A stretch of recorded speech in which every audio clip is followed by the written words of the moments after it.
I thought I'd start really by talking about the police authority, because a number of you I know from we've seen it before, but perhaps some of you haven't, so you don't know what it is that the police authority does. And the police authority is only in existence until the 22nd of November, so perhaps it's a bit late, but I can tell you about it anyway. But that might help put the context and how you might expect things to change.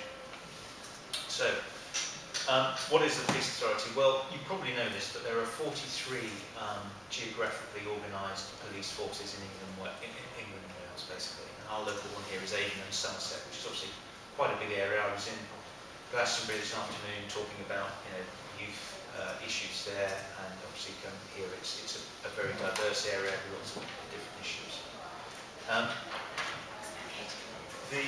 So this covers the whole of the county of Somerset and the 4 unitary authorities around Bristol. Now, each of the police forces in the country currently, the geographic ones, have a police authority, and they are made up of local councillors and local independent members. The police authorities have a range of powers at the moment, but essentially it's the best analogy I can really draw. It's a bit like quite a hands-on board of governors of a school. So basically they set the budget for the police force, they set performance targets for the police force, they set the sort of strategic direction, strategic goals for the police force.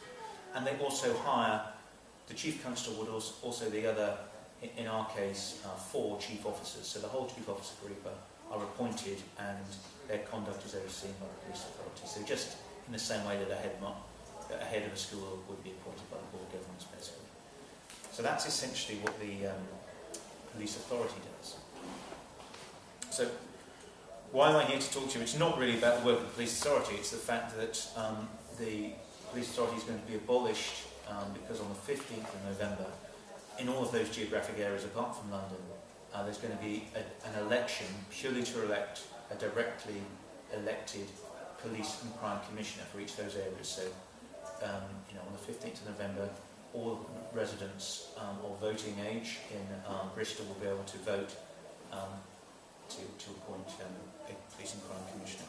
So really what I'm going to talk today about is that change, what that means, what the powers and responsibilities of that commissioner are. I'm going to talk as well about what we in the police authority, and in particular the police authority office, this is Lorna Muffet, my colleague, we both are police officers who support the members of the police authority at the moment. We will transfer to the Office of the Police and Crime Commissioner when they come in. One of my themes for the presentation today will be that the Police and Crime Commissioner is going to have an awful lot of discretion about what it is that they do, including whether or not they want to have a police, the police authority officers working for them and in what capacity they want to do so. But we're planning on the basis that we'll be there advising them on how these changes are going to be implemented. So we'll talk about what we're doing, and really the main focus of that work at the moment is to enable community safety partnerships who have local responsibility across Avon and Somerset for community safety issues, but lots of other stakeholders as well, like youth offending teams, the criminal justice agencies, the criminal justice board, and of course voluntary and community sector organisations can best prepare to be able to get their case in front of the commissioners when they arrive. Okay, so here's some of the legal stuff. The changes were introduced by an Act of Parliament which was passed last September, and it's called the Police Reform and Social Responsibility Act. As I've said, that will abolish police authorities and replace them with this directly elected Police and Crime Commissioner who will be accountable to the electorate. In many ways, a lot of their powers are very similar to the powers that the police authority have at the moment. So they will be able to hire and fire the chief constable, and one of their key responsibilities is holding the chief constable to account for delivery of policing, in our case, Avon and Somerset. Just a minor change, they won't actually appoint or be able to directly responsible for conduct for the rest of the chief officer team. Under the new model, the chief constable will appoint them, but the PCC will retain the ability to appoint the chief constable. They will set local policing priorities. At the moment, there's a policing plan that's prepared for Avon and Somerset and every other police authority area. If I'm honest, it's quite a high-level, force-wide document. It doesn't have particular locally focused targets in it. I expect that to change. There will be a new strategic planning document that the Commissioner will be completely responsible for, called the Police and Crime Plan. I will expect that to have some force-wide and indeed some national elements to it, covering counter-terrorism and issues like that. But that is an opportunity, I think, for the Commissioner to produce a much more localised plan, focusing on issues that, for example, at the moment there's no policing plan for Bristol. There's absolutely no reason why there couldn't be a policing and crime plan for Bristol.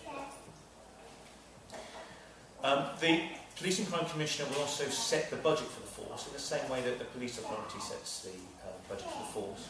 And they'll also set the council tax precept level. Well, what does that mean? That in my case, and I'm sure it's the same to you, we've just had our council tax bill through in the last few days. There's a line on there which says Avon and Somerset Police. And that is, all of us, our council tax is an element of that goes to Avon, towards the police. In the case of Avon and Somerset, about 2/3 of our funding currently comes from the central government grants, and about 1/3 comes from that council tax element. And at the moment it's the decision of the police authority about what level that council tax is, and that will become the responsibility of the Police and Crime Commissioner to decide. And hopefully you've seen, like me, a big zero in terms of increase next to the police element this year, so that's what the police authority decided. So those are the elements of their responsibilities which are very similar to the police authority, with some changes. But there are a few areas of responsibility which are just completely new and additional responsibilities for the Police and Crime Commissioner. In particular, they have a broader role around community safety and community safety commissioning, which is one of the key areas, obviously, that we to talk about today. At the moment, the Police Authority does not receive any specific funding relating to community safety commissioning type of areas, and doesn't have actually a specific power to commission community safety type activities directly, in the same way that community safety partnerships and indeed local authorities do at the moment. What does it mean, community safety? Well, What sort of thing is it? the sort of things are youth offending services, victim support type of services, domestic abuse support type of services. Those are the types of things which at the moment, but essentially it can be anything. It can be anything that the local, at the moment it's done by community safety partnerships. It's just a bit jargony, so... Sure, no problem. Do pick me up on that at any point. As with most of these things, it's full of jargon. It's, at the moment there are partnerships which are done locally. The one in Bristol is called Safer Bristol. I'm sure a number of you are familiar with that and the work that does. That is the community safety partnership for Bristol. That basically can decide what, in essence, it's what it says, what measures it wants to take to use the money for to improve the safety of the local residents, basically. So it's as simple as that. And that, at the moment, there's a pot of money for community safety partnerships, which is passed via the local authorities. That money will be diverted from actually April next year, the new budget year, to the Police and Crime Commissioner. Similarly, at the moment, the Police Authority doesn't have any wider responsibility for liaising with criminal justice agencies, by which I mean agencies like the Crown Prosecution Service, the courts, the prisons, probation, youth offending teams. The Police and Crime Commissioner will have a wider role to coordinate and to manage and to secure an effective and efficient criminal justice system. So there will be a wider responsibility for this person, and the police already has, to work with those agencies to ensure that not only are policing issues being managed, but also, the courts are joined up in terms of delivering, and similarly probation and all working in similar way. A new element to this will be something called the Police and Crime Panel. So this is a body which will be established to effectively hold the Commissioner to account. So there's another level of governance. Hooray, I can hear you all saying. But at the moment, obviously, the Police Authority holds the Chief Constable to account, and effectively, they are made up of a wider group of people, other than things like you can appeal to the local authority ombudsman or other things, or obviously write to the relevant local councils who appoint some of the members. There's no other body that looks at what they do. However, the PCC, I think, borne by the fact that there was concern when the bill was put together at putting a wide range of powers in the hands of one person, the PCC will have this body called a Police and Crime Panel, which will oversee their work. I'll say a little bit more in a moment about how that's made up. But, I mean, sort of, in terms of the change and what might happen, probably the most likely thing that we're going to see, and that you will see in terms of particularly local media, is probably a new way of working. From the fact I have to explain to all of you who the police authority are and what they do, the police authority works very hard in terms of governing and overseeing what the police do and building links with local community organisations. But they are not, by any stretch of imagination, a high-profile media organisation. Quite deliberately so. That is likely to change. I would imagine, because this person is going to be directly elected, they will be much higher profile, and you will see them much more often on points west and in the local media than you used to see in the police authority. So we talked about the fact that the first elections will be in November, on the 15th of November. There actually be with a week's handover period, and the Commissioner will take office on the 22nd of November this year. Originally, the elections were going to be in May, with the local authority elections. Oops, sorry, went a bit fast there. Why was it delayed? There was quite a lot of discussion, to be honest, about the introduction of this quite a new direction in terms of police governance. And as with quite a few of the government's proposals, there was quite a lot of opposition to it in the House of Lords. I think it's probably fair to say. So it took longer to get through the houses, both houses of Parliament, than originally been predicted. And I think there was concern, because it only came through in September, that a May implementation date was too early. So they slipped it to November. Okay, I mentioned the Police and Crime Panel. There's a couple of slides about that.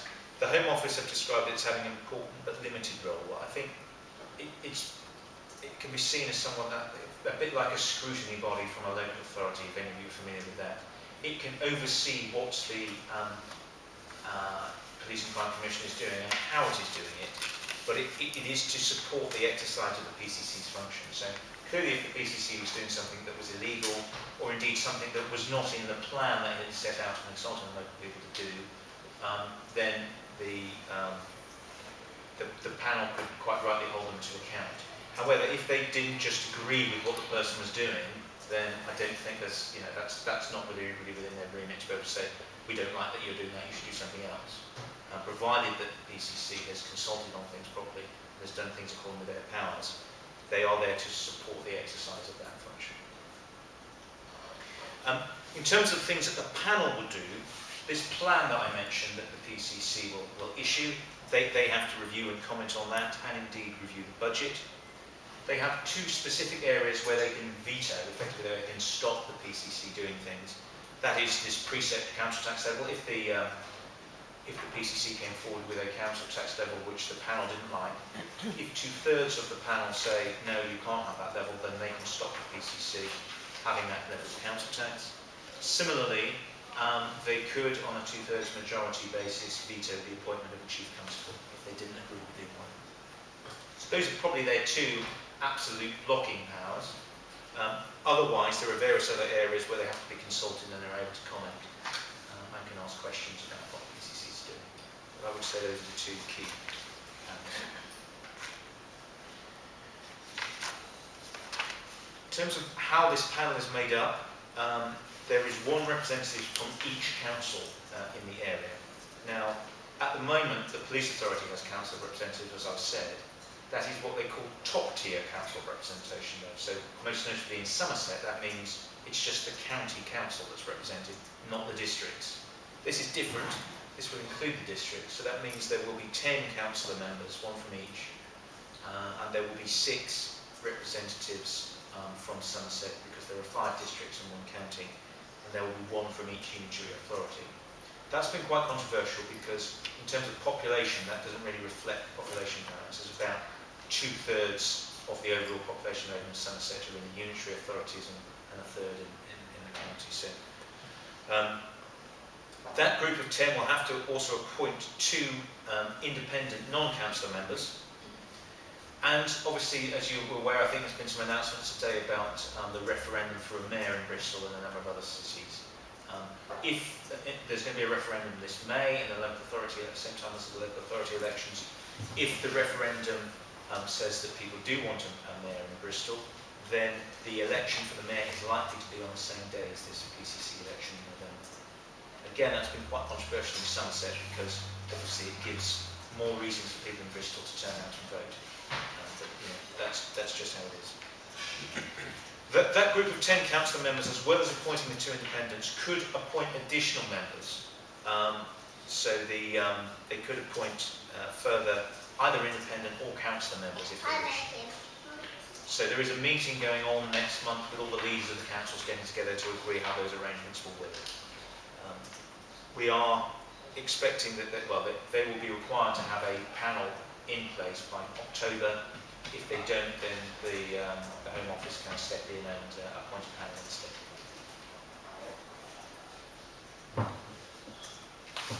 Will they be salaried or remunerated?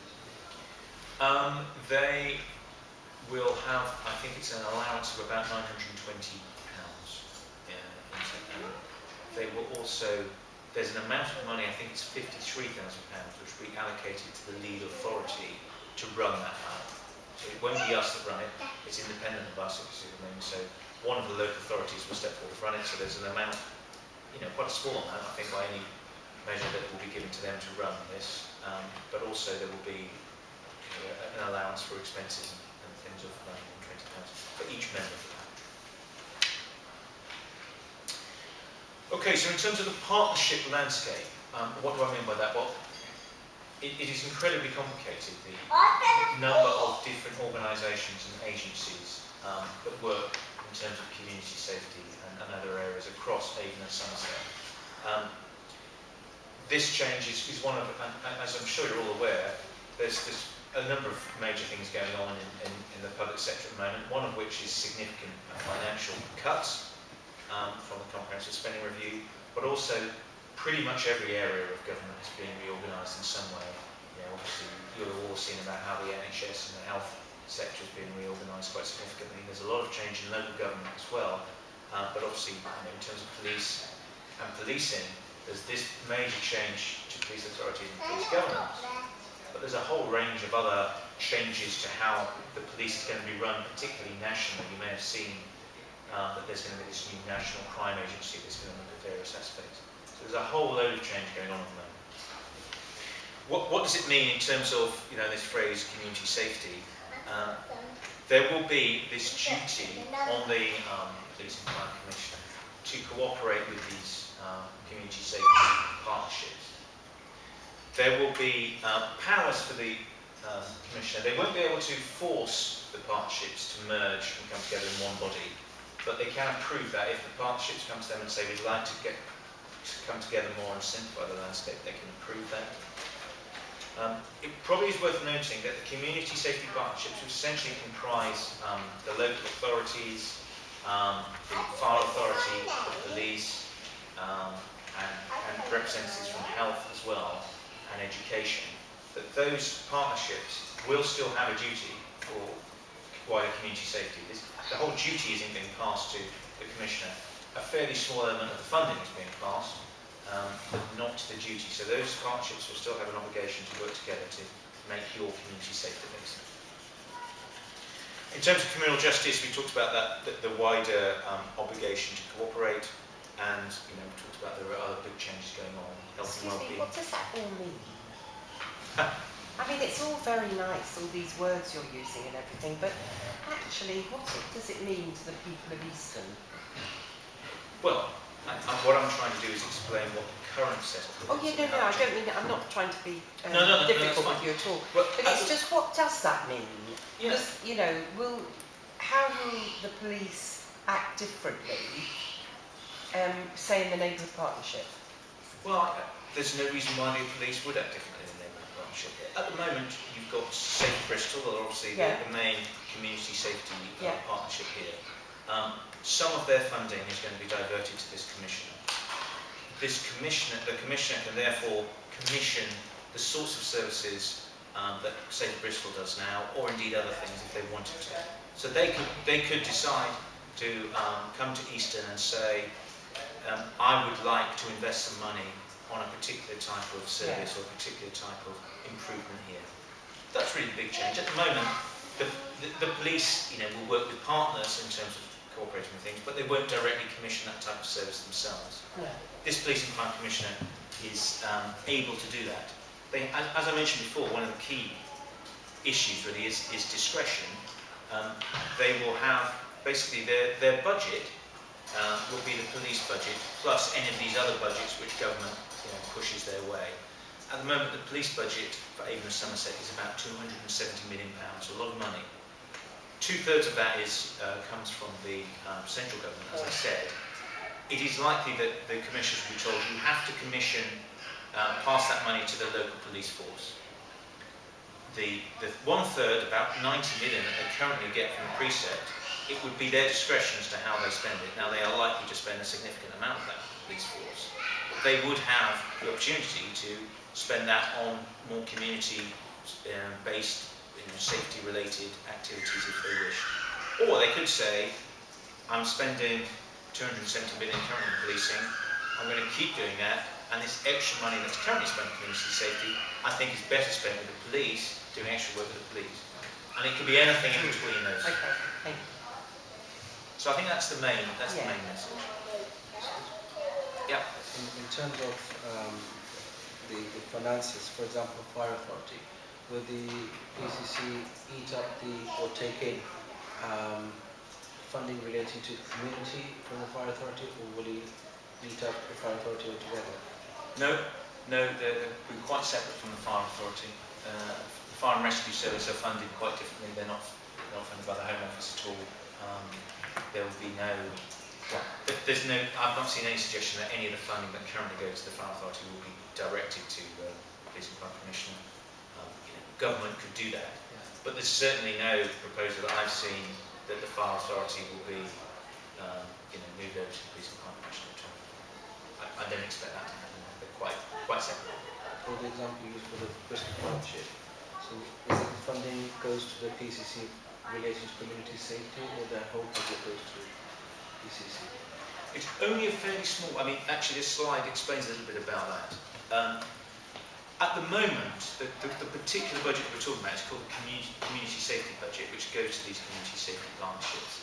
At the moment, across Avon and Somerset, that's about £2 million. It's actually being reduced by 60% for the year coming up from the 2010 level. So certainly for next year, it's going to be at 840,000 as here. For the year that the PCC will take it over, 13, 14, who knows? I think it unlikely it will be more than 840,000. I will speculate, but it could be less. So it's just that amount of money. Obviously, local authority funding, fire authority funding, health funding, other things will continue as currently. It's only this budget that is definitely being passed over. I mentioned a couple of other things here. We had a letter at the Police Authority at the end of February, somewhat out of the blue, I have to say, saying that for next year, starting this April 12, some money that currently the Home Office provides to youth justice boards to go to youth offending teams will be passed to the Police Authority for them to commission youth-related services as a precursor to that money going to police and crime commissioners. So there's, I would say, a strong possibility that that money, and probably slightly more even than the share that's been allocated this year, will pass to them. You may be aware that there's a consultation document that's been published in relation to victims and witnesses, and one of the proposals for future funding there is that all victim monies goes via the PCC. But currently, on your question in terms of none of the money that we're talking about there currently goes via the fire authority anyway, so there's no suggestion but some of the budgets that currently go to organisations like Safe Bristol, or indeed other organisations, may be diverted to this. But it's, at the moment, to be honest, it's very unclear. The only thing we know about is the Community Safety Fund, and that's at that level that I've described. It seems very likely that some youth crime and substance misuse funding will pass them as well. and a reasonable bet in terms of victims and witnesses, but that's subject to a consultation. There could be more funds. They could look at it again and think, actually, something like the Victims Fund is better dealt with elsewhere. So, in some ways, your guess is as good as mine. The other thing I'll mention there, though, is at the moment, a lot of that money is what we call ring-fenced. What does that mean? But basically, when the money is passed over by government, the government says there's a particular use I want you to spend that money on. What government is saying, what the Home Office particularly is saying, is we are not going to ring-fence any of the money we pass to police and crime commissioners. They are locally elected by local people. They shouldn't be told what to do with this money. They will decide what to do with it. That's the basic mantra. Now, as I said, there's some exceptions to that. They will be told that at least 2/3 of the money must go to the police. Okay, so that's one thing. It is still being debated as to whether the victims' money might be ring-fenced. But their general mantra and approach is, the PCC is directly elected. These elections will happen every 4 years. They will decide, work with other people to decide how the money is spent. We in central government aren't going to tell them how to spend it. So obviously there is opportunity in that, and there's obviously risk for people who are currently receiving monies in terms of what the priorities of the incoming commissioner will be. In terms of managing expectations, I put it there. There is a sense at the moment that lots of partners who have funding pressures and lots of other organisations are looking at this thinking, here's the person they go to. As you can see from the example there, the money that is available to them will be significantly reduced from what's currently available to other agencies anyway. It's going to be a difficult job for this incoming person, I think, to manage all of those competing interests and expectations. But that's why people go into public office, isn't it? It's a challenge. This slide is all about those first few months in office, and I think I just want to focus on that for a little moment, because they will take up office on the 22nd of November.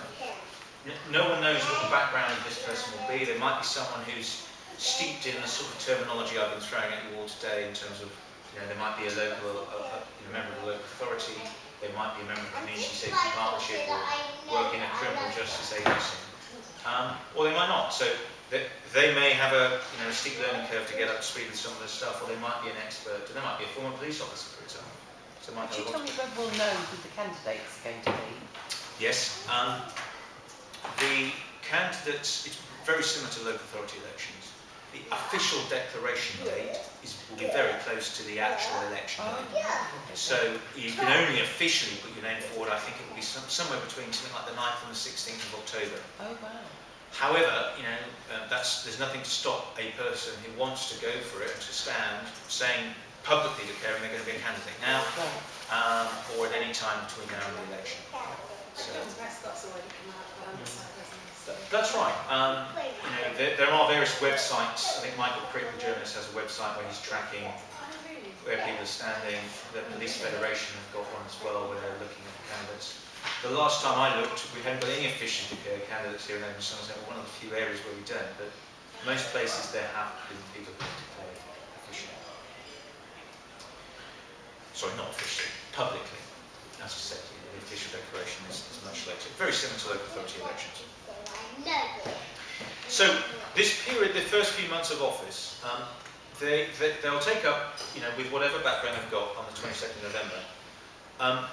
By April of the following year, they will have had to decide how they want to work in partnership with the police. They will have to decide what office support structure they want. They will have to have drafted and consulted on this first police and crime plan, and they'll have to set their first budget, including their first council tax. So this is going to be a busy period.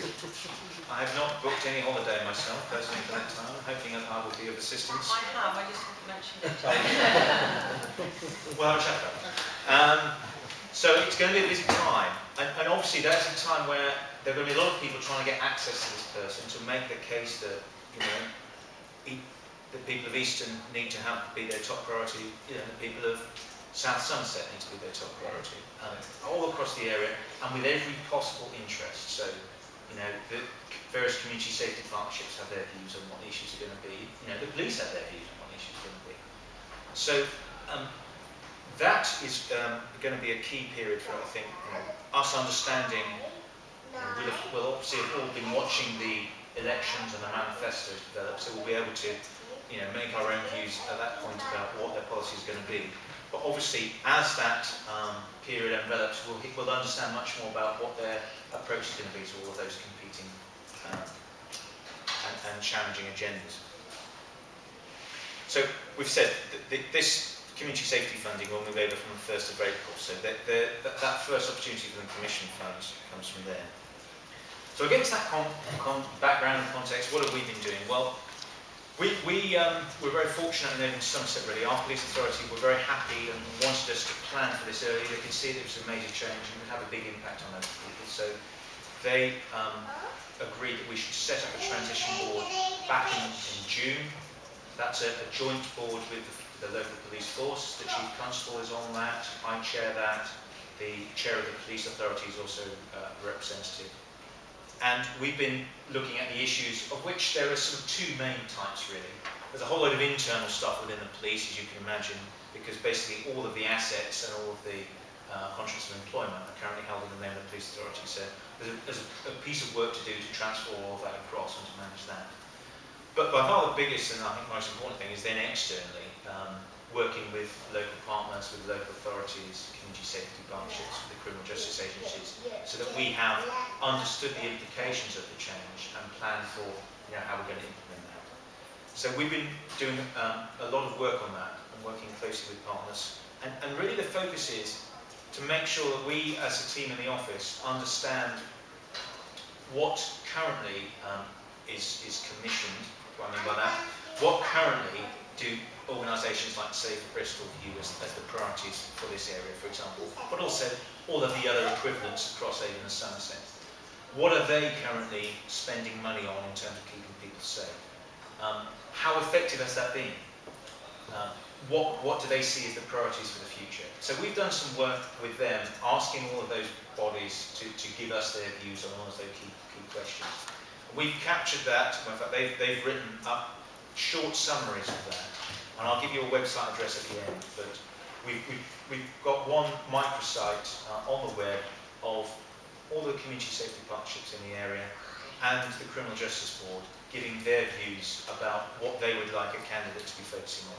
We've also written a series of briefings about the areas of work that Police Authority covers. Because if you think about it, if someone is sat at home wanting to be a candidate for a Police and Crime Commission in Somerset, there is currently no single site where they can go and get all that information. Now, we try to keep it as brief as we can and point people to other relevant sites. But any of you who are interested, you can go and look at that site. And the address is at the end of this presentation. The other key thing, and I had a couple of questions on this already, is to understand the existing partnership. We obviously had a reasonable understanding of it before. We've been getting into it in a lot more detail in the last 9 months. And I can honestly say to you, I don't understand it still, and there's a lot more work for me to do. So that is part of the complexity of this, is A, it's complicated, and B, it's all changing at the moment.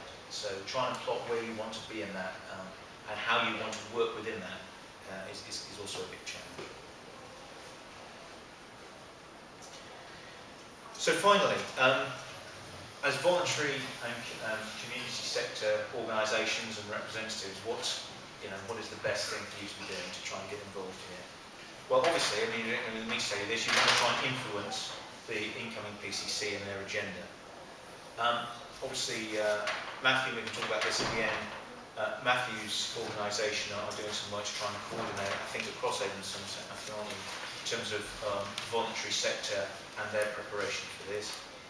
We're very keen to work with Matthew and all of you on that. It really is very much, I think, in your interest that we get a briefing from Matthew on your behalf, or from voluntary sector representative organisations of what the voluntary sector can do and some of the organisations that are active in community safety issues. We'd be very happy to get that information from you and to make sure that we're able to brief the incoming PCC on what the opportunities are for working with the voluntary and community sector, and also that for candidates now that information is available. So, in terms of existing funding streams, if you thought the partnership landscape is complicated, the funding streams and how they all link together, and just having a chat with Matthew, the various different bits of money that are available for different things. is very complicated. So one of the key challenges for this person coming in is to understand what their policy objectives and what they want to achieve is going to be, and then how they can direct their money towards that, and what the impact of either providing money or taking money away from things might be. Because there may be a fairly small amount of money that currently is going into something, but that is linked in with other partners and other agencies, and is actually achieving something quite significant, which, without the particular contribution fall away. We've already seen some examples of that, so that's something we're trying to understand. But I think that's the key area, really, I think we focus on, to make sure that what voluntary and community sector organisations can offer is really understood.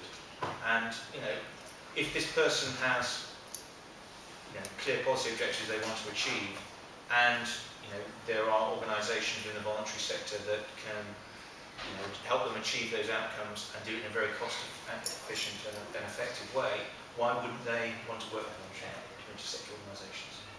That's certainly my approach. Obviously we'll have to see what their policy direction is and what they want to achieve.